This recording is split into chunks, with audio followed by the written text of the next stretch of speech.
Hi friends. Today I wanted to talk to you about the 2025 Trope Challenge that I will be doing. This is in place of the A to Z reading challenge that I usually do, but I wanted to make my own challenge. This is what it looks like in my reading journal. I have my little tropes written out here, and then I will be putting the book cover in the spot that it goes in. And if you want to better flip through of my reading journal, I'll link it up above. But I made little graphics for you guys to join in this challenge if you wanted to do this on your own. I'm a big fantasy reader, so I have more prompts for the fantasy portion of this, but there are 3 different genres and then an advanced trope challenge that I'm throwing in there. Feel free to do one genre or all of the genres like I'm doing. And for all of these different tropes, I want to give examples of what I mean, but I won't be doing it for every trope because some of them are kind of self-explanatory. Some of these books do work for multiple tropes. So, fantasy. For fantasy, I have 12 tropes. My first one is magical school. Examples of this are Vita Nostra or Deadly Education, Curious Tides, Harry Potter. Next is the chosen one trope, something similar to Hunger Games, where she is chosen out of a crowd to go into this trial. Other examples are Cinder and Good Omens. Additionally, Harry Potter. Harry Potter will work for a lot of these, okay? You could probably just read the series and knock out 7 of these tropes, to be honest. So next is the Dark Lord. I recently read How to Become the Dark Lord and Die Trying, and I really enjoyed it, so I would definitely recommend that if you have no idea what to pick up for the Dark Lord. Next is the anti-hero main character. So this is somebody that is just kind of working for their own gain, or maybe that they're working against the status quo. An example of this is the Dark Tower series. I have not read this, but it's by Stephen King. And The Name of the Wind, I also have not read this, but I'll probably pick this up for this trope. It just sounds like he's not necessarily the best kind of guy. The synopsis says, I have stolen princesses back from sleeping barrow kings. I burned down the town of Tribon. So he's done some criminal activity. Next up is forbidden magic. So if magic is not allowed to be used in this setting, or if you have a certain specific power that is just frowned upon, but my example is the spell shop, and she has books that she's not supposed to own, so she has forbidden magic. Next is set in a tavern. This can be they just visit a tavern and move on with their lives, or they stay and hang out in the tavern for a long time. So an example of this would be The Lord of the Rings, The Fellowship of the Ring. They visit a couple taverns. Or Legends and Lattes. I feel like her coffee shop is very tavern-esque feeling, so it doesn't need to be specifically tavern, but a tavern type setting. Next trope is cozy fantasy. This is all the rage right now. I don't feel like I need to go into examples of this because there are a lot out there. You can just Google that.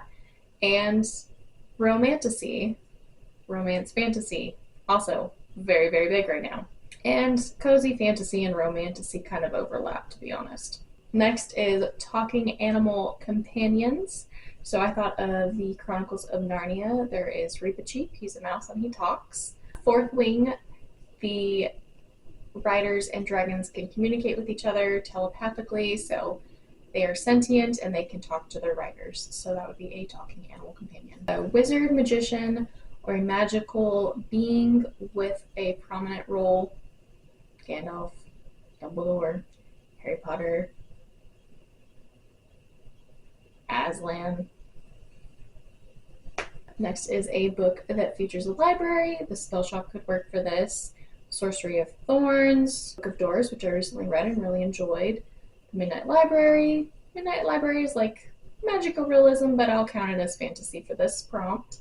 Last prompt in the fantasy tropes is going to be a hidden identity, truth, or inheritance. An example of this is somebody has hidden who they really are. Maybe they're actually a prince, or maybe they are a god in disguise. An example of this would be the Grishaverse trilogy. Not in this book, but in the second book, there is a hidden identity. I really liked that twist. Another example of a hidden identity would be like Strange the Dreamer, or maybe, they're gonna inherit a kingdom or a bunch of money, but we don't know that until later in the book. Okay, well, that was it for fantasy. Next up is thriller mystery, and I have 8 tropes for this. I'm not as well versed in this as I am in fantasy, so hopefully I can provide some decent examples for this. First up is the detective sidekick duo. That would be like Sherlock Holmes, or Lady Hardcastle, she has a maid. Poirot, I guess he has a sidekick, which I didn't really catch on to of the very few Poirot books that I've read. Next is unreliable narrator. Gone Girl is a great example of this. Or, I haven't read this yet, but it is The Curious Incident of the Dog in the Nighttime, and he is supposed to be an unreliable narrator. Next is mixed media, so a book that has pictures or has like an element of emails, podcast, text messages, things like that. So for this, it would be like My Best Friend's Exorcism by Grady Hendrix, because there's photos of missing girls. House of Leaves, this has photos and the way that the words are actually arranged on the page. Sometimes it's like a spiral or blocks. It's different. It's very different. Next is the true crime podcast. So something that would feature a podcast in it, such as The Night Swim or None of This Is True by Lisa Jewell. Next prompt is dark academia. This often overlaps with fantasy, and that's perfectly fine with this trope. As long as it's got like a darker undertone and it says in a school, that's fine, even if there's a fantasy element for it. An example of this would be The Secret History by Donna Tartt, the OG founder of the dark academia subgenre, or Ninth House by Leigh Bardugo. This would be a good one. It does have fantasy and really dark elements, but it is set at a school. I just read If We Were Villains. I liked it. It was set at a college, but there was a murder that happened, so you have that as your dark part of your academia. Next prompt is a locked room mystery. I know I read probably a handful of these, but the one that really came to my mind was The Woman in Cabin 10. This is about a woman that was minding her own business, reading, and she heard something go overboard on the ship that she's on, and she sees a body in the water, and so she thinks that somebody killed her neighbor next to her. Locked room mystery where you have everybody stuck in one room, and a mystery occurs or a murder occurs, and you already know who all the suspects are because they were in that room. This also works for And Then There Were None by Agatha Christie. I feel like that's one of the original versions of this trope. Next is blackmail. I'm sure I've read a few different things of blackmail. One thing that comes to mind is Mother-Daughter Murder Night. Another thing is I Know What You Did Last Summer. And then lastly, a twist ending. Obviously, I don't want to say what I've read that has a twist ending, but if you happen to just read a mystery that has a twist ending, it would work for this prompt. Or you could just Google things with twist endings and just kind of expect a twist. Frida McFadden is a good author that has good twist endings, in my opinion. Next, we have romance. I have 8 tropes for romance. The first one being a second chance romance. So an example of this would be The Dead Romantics. Next is Friends to Lovers. So People We Meet on Vacation by Emily Henry would work for this prompt. A lot of Emily Henry books would work for this prompt. A love triangle. I have yet to read a true love triangle where everybody kind of loves everybody.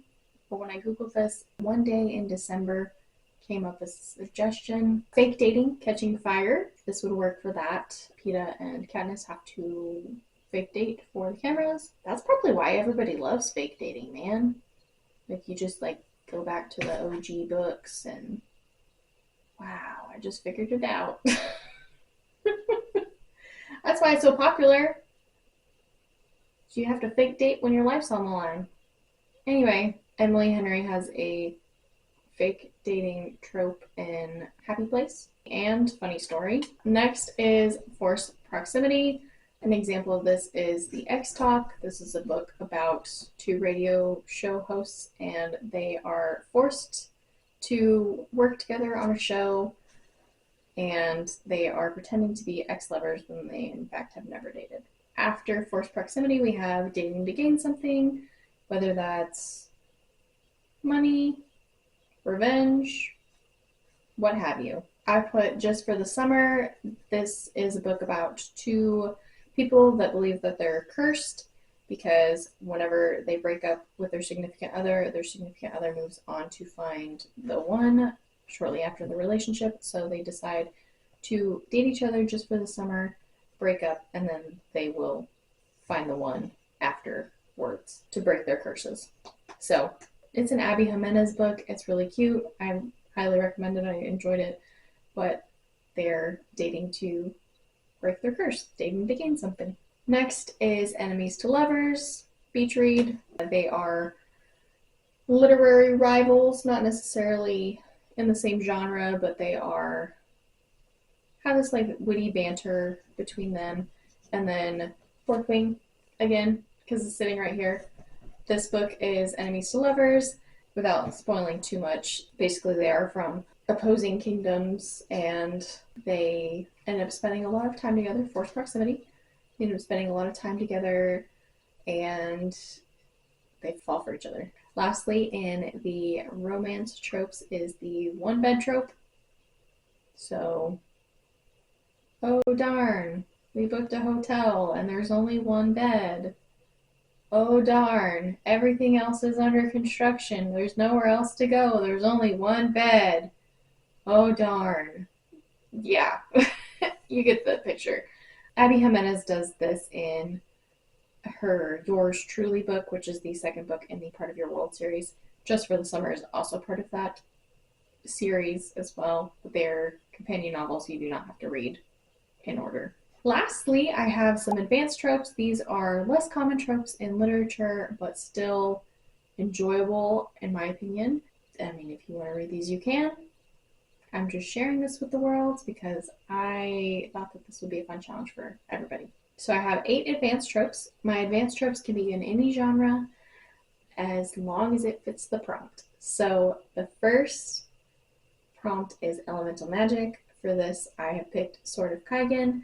I have not read this book, but I've heard it's like Avatar: The Last Airbender. That is one of my favorite series of all time, and I just love elemental magic, and I love the idea of being able to move water or light fire or move earth, air, and I really hope that Sword of Kaigen is great. Next is a middle-aged main character. The silent patient would fit into this, or a man named Uwe, I'm not really sure how to pronounce it, by Frederick Bachman.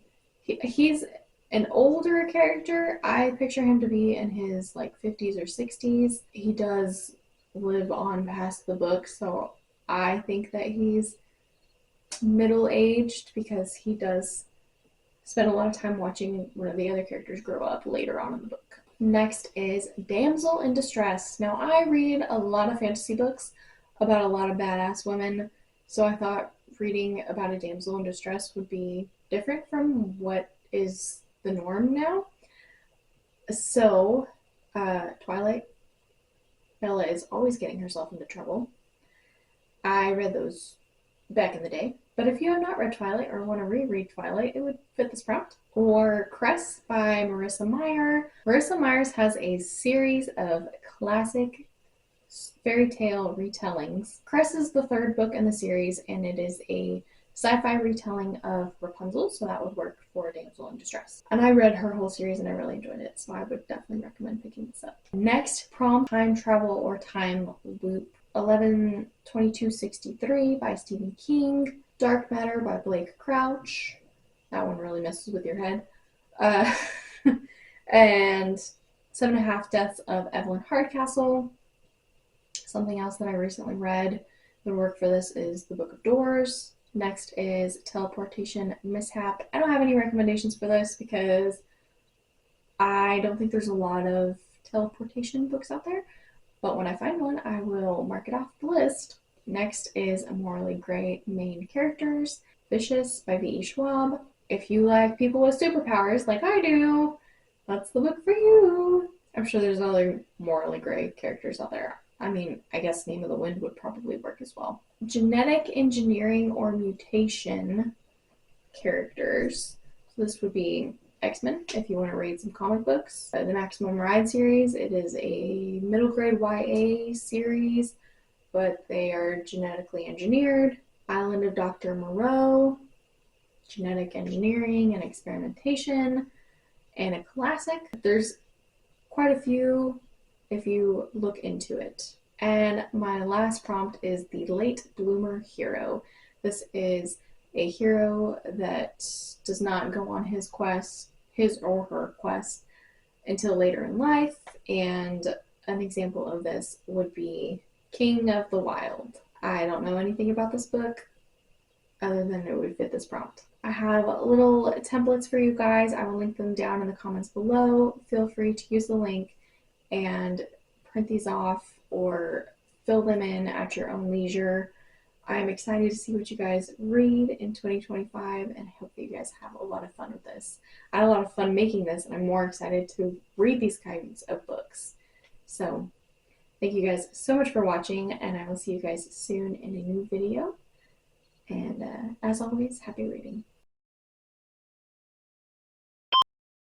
Fourth Wing, the writer, oh my god. Fourth Wing, you can't see me. Let me just stop it, I just wanted to focus. What other series? There's a lot out there. I have one of the books here. What's wrong? I moved. I'll move that for you. How's that sound? Good job, Bubba. You want up here? Come here. Come settle. Come settle up here. Okay, there you go. Oh, okay. But as long as it's creepy and set in a school, that's fine. It'll work for this prompt. I shouldn't say creepy. It's set at Yale. Set at a college. I don't remember what college it is. Can I grab my book, please? Okay, Murphy's not gonna let me grab my book, but Marissa Myers has a series of classic story tale